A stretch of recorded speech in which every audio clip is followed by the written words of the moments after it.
Ahojte, ja som Maja a vítam vás pri sledovaní môjho prvého pokusu o podcast, ktorý bude o tom, čo najradšej robím vo svojom voľnom čase a bude teda o mojich relaxačných technikách, ktorými sú pletenie, háčkovanie, pradenie vlny a taktiež nakupovanie vlny.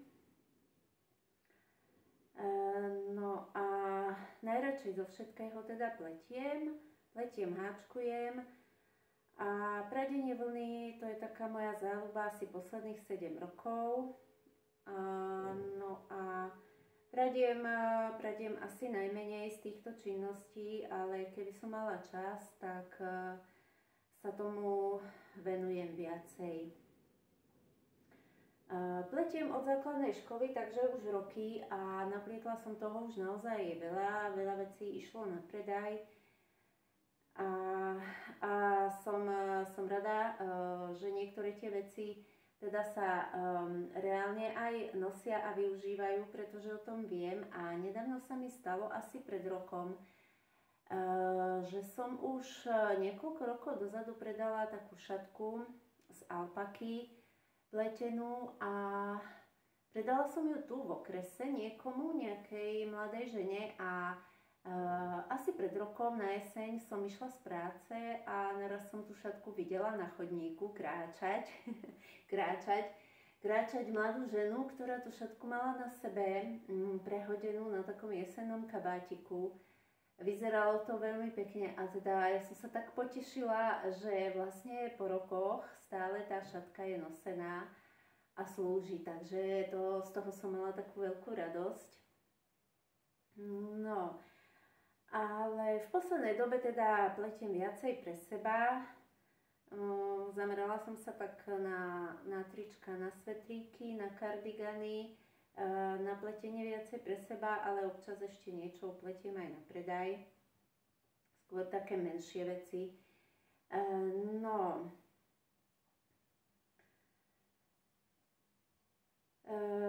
Takže a tiež háčkujem. Háčkovať som sa učila sama. Pliesť ma učila moja mama a moja babka. No a háčkovať som sa naučila asi pred 10 rokmi. Páčili sa mi háčkované šatky, tak som sa do toho pustila ako samouk a podľa videí, návodov na internete som sa naučila aj háčkovať. A to pradenie takto prišlo tiež také najskôr na vretienku, potom na kolovrátku a zhruba pred 7 rokmi som si kúpila kolovrátok a začala som sa učiť vlastne tiež ako samouk. No. Takže dá sa to naučiť. Čo sa týka upletených vecí, mám ich za sebou dosť, ale začnem aktuálne pri tomto videu od poslednej dokončenej veci. Úplne posledné, čo som dorobila, je toto tričko Eddie od Isabel Kramer. A je to veľmi jednoduché tričko. Konštrukčne sa pletie z vrchu, z hora smerom nadol, na kruhových ihliciach, ale keďže návod je v angličtine, ja v tej angličtine nie som až tak doma, ale tak jasné, dá sa to pochopiť, dá sa to naučiť, ale ja som takto konštrukčne, kruhové sedlo som plietla od vrchu, aj od spodu hore, ale večkový výstrih teda ešte nie a nechcel sa mi v anglickom návode nejak študovať tú konštrukciu, tak môžem odporučiť, kto by mal záujem, kanálík Vlna na predaj, kde majiteľka rovnomenného obchodíku v Bratislave s vlnami vysvetľuje vlastne presne konštrukciu takéhoto trička. Je to veľmi jednoduché, ona to tam krásne vysvetľuje, ukazuje, takže nič zložité. Ja som to teda podľa toho videa plietla do časti, kde sa oddelili rukávy. No a vlastne nie. plietla som to do časti, ako sa to spojilo tu s tým výstrihom, takto ako sa to spojilo spolu. No a potom už som plietla zvyšok trička podľa návodu. Vzor je veľmi jednoduchý, je tam len také štruktúrované pásiky. Ten vzor je veľmi jednoduchý a vlastne tričko sa po bokoch iba tvaruje uberaním a pridávaním očiek, nie je tam nič zložité a tu na boku sa plietlo jedno očko obrátko a vytvára to taký ako keby falošný švih, ako keby to bolo zošívané, ale nie je, teda je to pletené v kuse. A čo je zaujímavý detail na tom tričku dole, tak dole sa to tričko plietlo skrátenými nemeckými radami, sa ukončovalo a do takého mierneho poloblúčika. Takto je to vytvarované na bokoch. Takže tričko úplne perfektné. Sadlo mi na prvý pokus. Hovorím, takto som ešte ani jedno tričko som si takto neplietla. A trafila som sa aj veľkostne. No a materiál, z čoho som to plietla, je to 100% organická bavlna od Kati. Príjemná na 50 gramov, 155 metrov návin. Takže, a toto bola farba 27.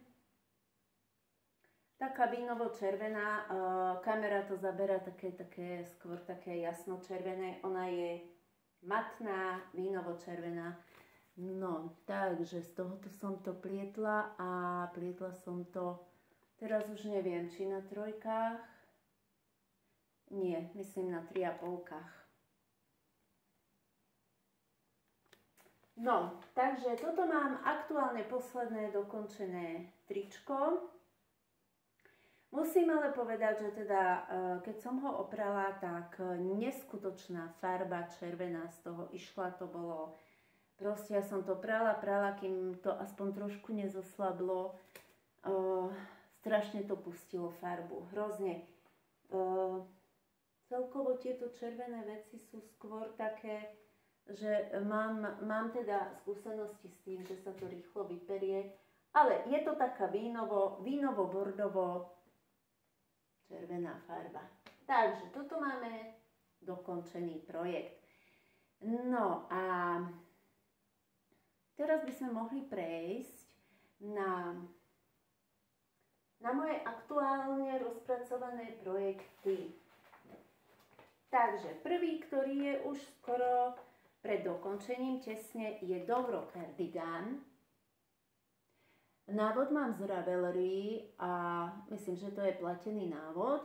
Je to veľmi jednoduchý kardigán, návod je napísaný veľmi zrozumiteľne, jednoducho. Vzorky sú tam dve. Dierkovaná vzorka na kruhovom sedle a potom taká štruktúrovaná, zvyšok sa pletie, to sú iba hladko obrátko. A čo je pre mňa výhoda, tieto dve vzorky sú tam v schémach, čiže nemusím čítať, len som sa pozrela do schémy a vedela som, ako budem pliesť. Z čoho ten kardigán pletiem? Pletiem ho z výhry od Tvorilky Ivky, takže je to môj výherný kardigán. Je to priac s názvom Julia Tweed. A nie je to klasické zloženie ponožkovky, je tam 70% vlna, 15% polyamid a 15% viskóza. Návin je ako ponožková na 100 gramov 420 metrov. No a je veľmi pekná, lebo ona má taký tweedový efekt, sú tam také farebné jemné ďobky. Plus Ivka ju krásne zafarbila. Takže ďakujem za výhru, takže toto je výhra u Tvorilky Ivky, kedy sme posielali Ivke naše práce z jej farbenej vlnky. Ale teda ja som bola vyžrebovaná a dostala som na celý svetrík materiál. No a z tohoto materiálu teda vzniká tento kardigán. Ja už ho mám pred dokončením. Chýba mi dokončiť jeden rukav a légy na gombíky, ktoré sa napletajú, teda neplietli sa súčasne. Začína sa, pletie sa kardigán od vrchu smerom dole, úplne jednoduchá konštrukcia. Patent sa pletie tými takými očkami prevrátenými za zadnú niť. To sú tie anglické očka, alebo ako sa to nazýva, takže takto taký pekný patent to vytvára.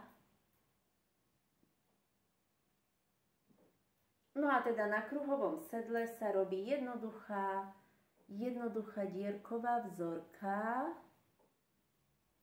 z 3 dierok, úplne jednoduchá. A potom, keď sa oddelia rukávy, zvyšok dole sa pletie takou štruktúrovanou vzorkou, hladko obrátko, čo vytvára také drobné trojuholníčky. Takže veľmi jednoduchý kardigán, ale myslím, že sa bude príjemne. Ja som si ho robila, teda on aj v návode je taký kratší, aj som chcela taký kratší. A myslím, že sa bude tento kardigán príjemne nosiť, pretože materiál je veľmi príjemný. Tak sa naň už veľmi teším. No, ďalšia vec, ktorú mám na ihliciach, je tričko. Je tričko, ktoré pletiem úplne jednoducho, konštrukčne ako toto tričko. S tým, že na raglanových líniách som si nechala dierky. Bude to letné tričko, trojfarebné, nič len hladko. A z čoho ho pletiem? Je to opäť z priadze od farbenej tvorilkou Ivkou. Sú to takto 3 farby. No a toto bola asi šípková ruža. Táto farebná to boli slamienky. A táto ružová mala názov Oleander, takže bude taký trojkvetinkový. No a vlastne je to zloženie 60% bavlna, 40% lán, na 100 gramov 360 metrov. A ja to pletiem na trojkách.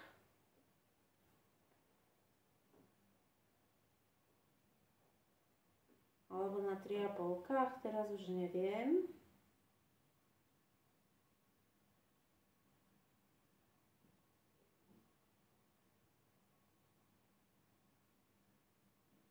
Myslím, že na trojkách, áno, trojky sú to. Na trojkách to pletiem. No, takže na toto tričko sa teším, lebo tiež bude super, je tenšie ako toto. No a myslím, že trošku aj také voľnejšie bude. No a takže sa bude určite príjemne nosiť. Materiál je to veľmi príjemný na dotyk, na telo, takže sa naň teším. A je to totálne oddychové pletenie, lebo však nič sa nepletie len hladko. Takže je to super k podcastom, k telke a dokonca pri takýchto projektoch som schopná čítať aj knihu, takže super. Tak a tretí projekt, ktorý mám na ihliciach, sú šaty, letné šaty. A návod mám opäť z Ravelry a myslím, že tento návod je dostupný zdarma. Takže šaty Il Mondo Prima. No a šaty sú veľmi jednoduché, jednoduchý strih a pletú sa výborne. Takže najskôr z čoho ich pletiem? Takže Je to od Lana Grossa, priadza od Lana Grossa, mozaiko, a zloženie je 54% bavlna, 23% lán a 23% viskóza a je to takáto krásna farebná priadza. Návín je na 100 gramov 270 metrov, farba 6. Takže takáto krásna farebná na letné šaty. Ja to robím na 3,5. No a ako sa tieto šaty pletú? Takže najskôr sa urobia ramienka a ramienka sa začínajú tu na v strede, čo je vlastne vrch na ramene. Áno. Tak a začínajú sa provizorným nahodením. Ja si provizorné nahodenie robím vždy do háčkovanej reťazky, teda uháčkujem si reťazku podľa toho, koľko potrebujem nahodiť očiek a potom do tých reťazkových očiek cez tie očka si nahodím na ihlicu a pletiem a keď už mám to, čo potrebujem upletené, tak reťazku odpáram, naberiem si očka a pletiem na druhú stranu. No a tu na ramienkach sa pletie takýto vzor, dierkovaný. Taká vzorka. No, bola taká, nie je zložitá, ale musela som sa pozerať do návodu, aby som sa niekde nepomýlila a zo začiatku som sa aj mýlila. Potom to už išlo. No, keď sú hotové obidve ramienka, keď máme pripravené, tak potom to ideme spojiť celé do kruhu. Čiže zoberieme si ramienko, ktoré sme robili ako poslednú časť, kde nám zostala tá priadza, ktorú sme už neodstrihávali. A teda prepletieme si to ramienko, čo je vlastne ľavá zadná časť, ľavé zadné ramienko prepletieme. Potom nahodíme na chrbát očka, pripojíme si pravé zadné ramienko, prepletieme, nahodíme na bok niekoľko očiek, potom ideme pravé predné ramienko pripojíme, nahodíme si na predný diel do stredu a pripojíme ľavé predné ramienko a ešte nahodíme zasa na boku. Takže takto to spojíme do kruhu a potom sa už šaty pletú len hladkým žerzejom v kruhu, čo je tiež jednoduché, oddychové pletenie. A ja som tu farebnosť tých ramienok žiadno neriešila, ako sa mi to odvíjalo z toho prvého jedného klbka. Tak som to plietla, nebrala som si druhé klbko, neodvíjala z druhého, nechala som to tak.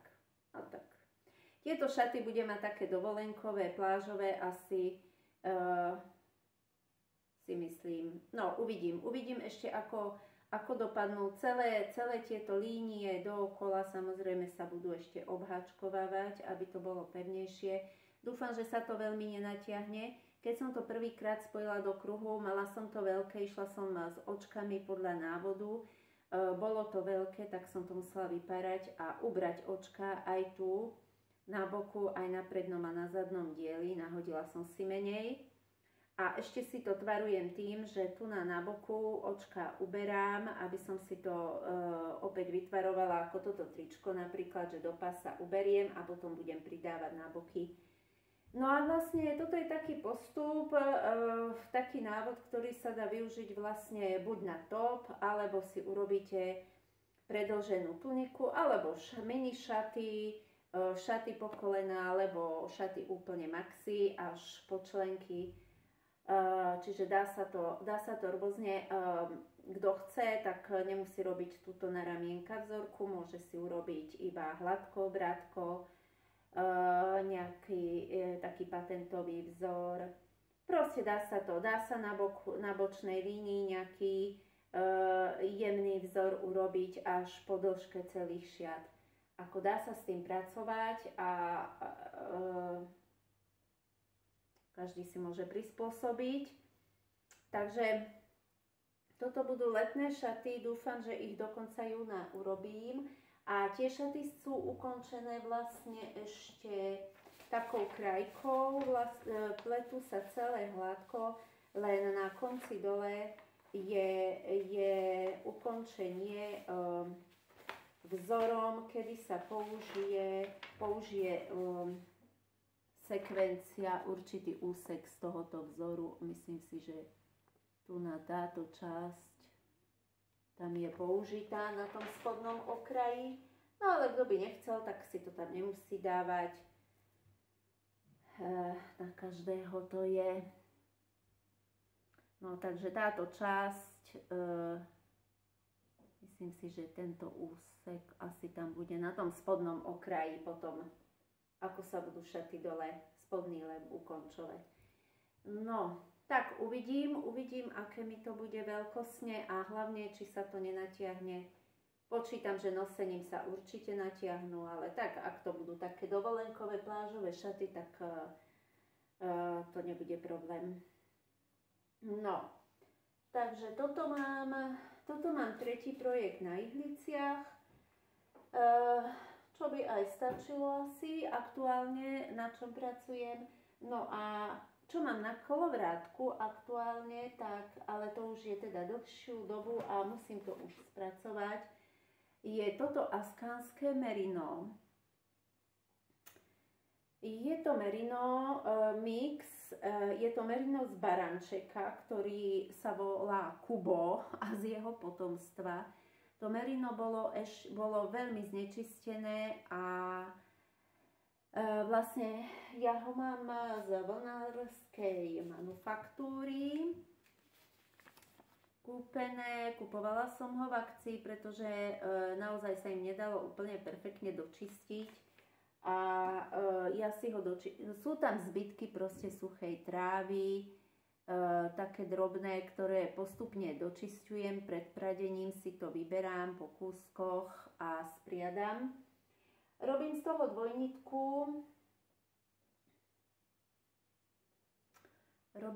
dvojnitku. Ktorá mi ale vychádza taká, no,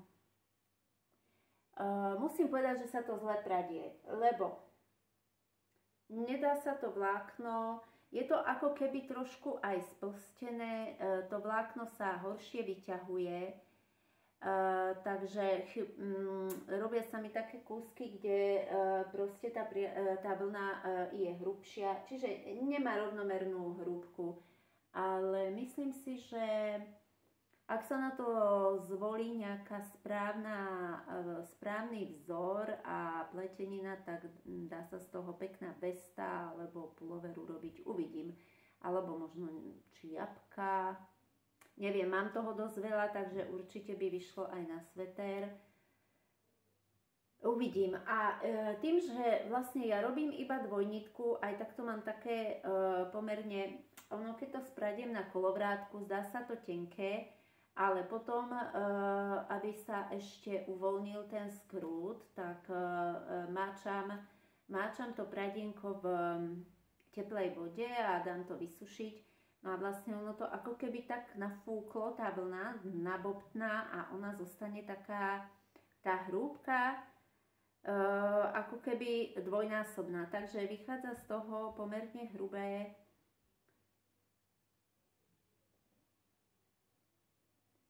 No, kľudne na 4 ihlice, možno aj 4,5, podľa toho, ako kto pletie. No tak uvidím, čo z toho bude, ale mám to už dlho kúpené, takže musím sa tomu povenovať, aby som to spriadla. Takže toto je všetko, na čom pracujem momentálne.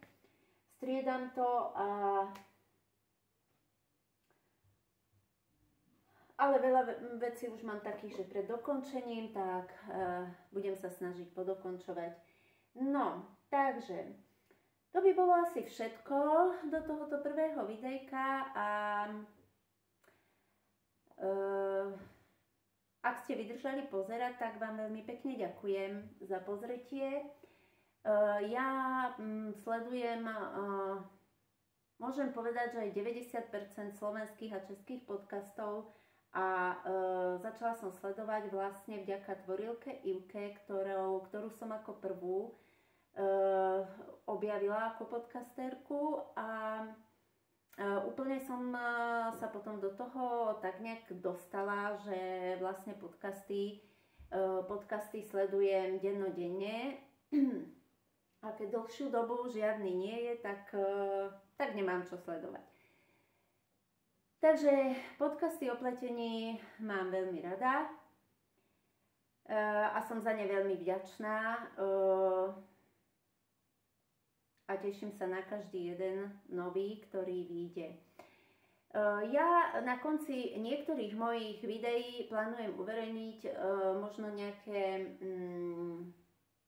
nejaké fotky alebo videjka, ak pôjdem niekde na výlet, alebo nejaký recept, alebo niečo podobné. Tak toto videjko teda už, čo sa týka pletenia, končí. A teraz na konci si môžete pozrieť môj recept na obľúbený raňajkový koláčik z ovsených vločiek a pár fotiek, momentiek z prechádzky v Nimnických kúpeloch. Takže ešte raz ďakujem, lúčim sa s vami a vidíme sa na budúce. Ahojte. A teraz vám ukážem, ako si pečiem svoj obľúbený raňajkový koláč z ovsených vločiek.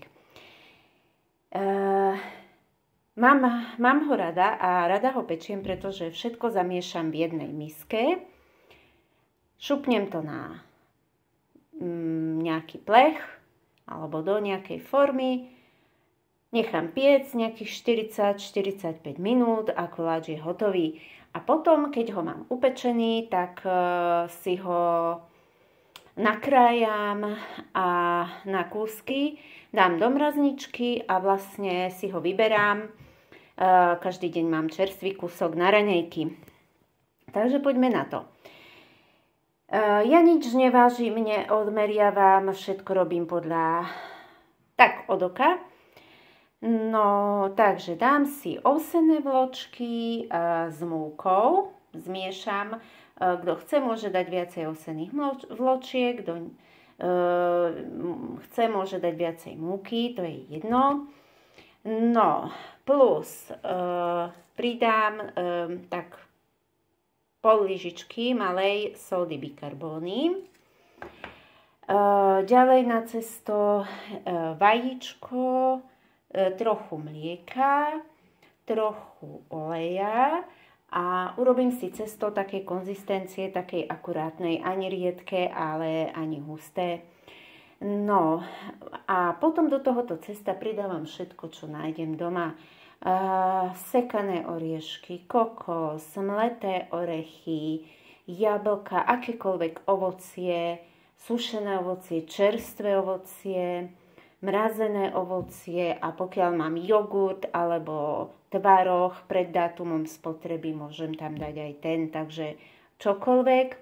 A ako sladidlo používam iba med. A ja tu mám teraz med chorvátsky a to je šalviový.